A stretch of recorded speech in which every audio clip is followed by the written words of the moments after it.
Hello everyone, আসসালামু আলাইকুম।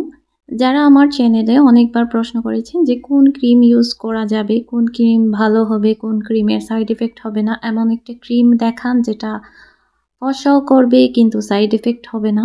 আমি আগেই বলে দিচ্ছি, এই ওইটুব্রি নতুন প্যাকেজিংয়ের ক্রিমটা আপনাকে কিন্তু তেমন একটা ফর্সা করবে না। তবে হ্যাঁ, আপনার স্কিনের যে পুরনো যে একটা কালচে ভাব, সেটা কিন্তু এটা রিমুভ করতে পারবে। কিন্তু আবার ক্রিমটা যদি আপনি ছেড়ে দেন তাহলে এই কালচে ভাবটা আবার ফেরত চলেও আসতে পারে।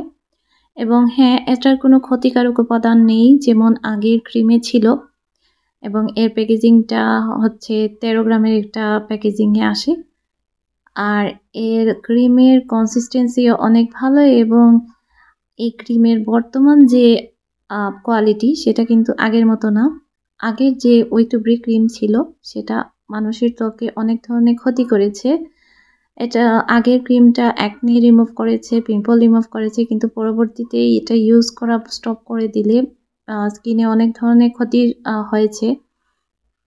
কিন্তু এই ক্রিম অনেক উন্নত করে ওরা আপডেট করে তৈরি করেছে, যার কারণে এই ক্রিমটি আপনি নিশ্চিন্তে সেফভাবে ইউজ করতে পারেন।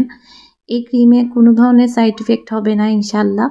আপনারা যদি আমাকে বিশ্বাস করে এই ক্রিমটি ইউজ করে থাকেন তাহলে দেখতে পারবেন যে কয়েক দিনের মধ্যেই আপনার সব ধরনের কালো দাগ আর মুখের যে একটা কালচে ভাব সেটা রিমুভ হয়ে গেছে। কিন্তু এই ক্রিমটি কিন্তু আপনার পাকিস্তানি ক্রিমের মতো আপনার স্কিনকে একদম ধবধবে ফর্সা করে দেবে না কোনোভাবেই। তো যারা একদম ফর্সা হতে যাচ্ছেন, যারা চাচ্ছেন আপনার স্কিনটা জ্বলে পুড়ে একদম ফর্সা হয়ে যাক, তাদের জন্য এই ক্রিমটি না। আগের যে ওইটুব্রি ক্রিম ছিল সেটা কিন্তু অনেক ফর্সা করে দিত এবং ওতে কিন্তু অনেক ক্ষতিকর উপাদান ছিল যার কারণে ফর্সা করে দিত। কিন্তু মূল কথা হচ্ছে এই ক্রিমটি অবশ্যই আপনাকে বারকোড স্ক্যান করে কিনতে হবে। এটার বারকোডও দেওয়া আছে এবং এটা আসল নকল কিভাবে চিনবেন এর জন্য একটা পিঙ্ক কালারের লোগো দেওয়া আছে। ওই লোগোটাতে ঘষা দিলে আপনি দেখতে পারবেন যে পিঙ্ক কালারটা একটু সাদা কালারের হয়ে আবার পিঙ্ক কালারে রূপান্তরিত হয়। সেটাই হচ্ছে এই ক্রিমের আসল নকলের পার্থক্য।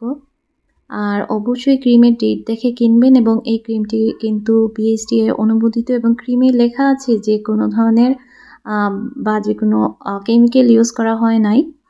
আগের যে ওইটুব্রি ক্রিম ছিল সেটাতে কিন্তু বাজে কেমিক্যাল ইউজ করা হতো, যার কারণে ক্রিমটি ইউজিংয়ের পর অনেক বেশি ফর্সা হয়ে যেত মানুষ। কিন্তু এই ক্রিমটি এমন না এবং এই ক্রিম প্যাকেজিংটা আমার বেশ ভালো লেগেছে। তো এই ছিল ওইটুব্রি ক্রিম সম্পর্কে আমার বিস্তারিত রিভিউ। আমার রিভিউটি কেমন লেগেছে অবশ্যই আমাকে জানাবেন, কমেন্টে জানাবেন যদি কোনো প্রশ্ন থাকে। এবং যারা আমার চ্যানেলে নতুন তারা অবশ্যই আমার চ্যানেলটিকে সাবস্ক্রাইব করে দিবেন। তো আজ এই পর্যন্ত, সবাই ভালো থাকবেন। আল্লাহ হাফেজ।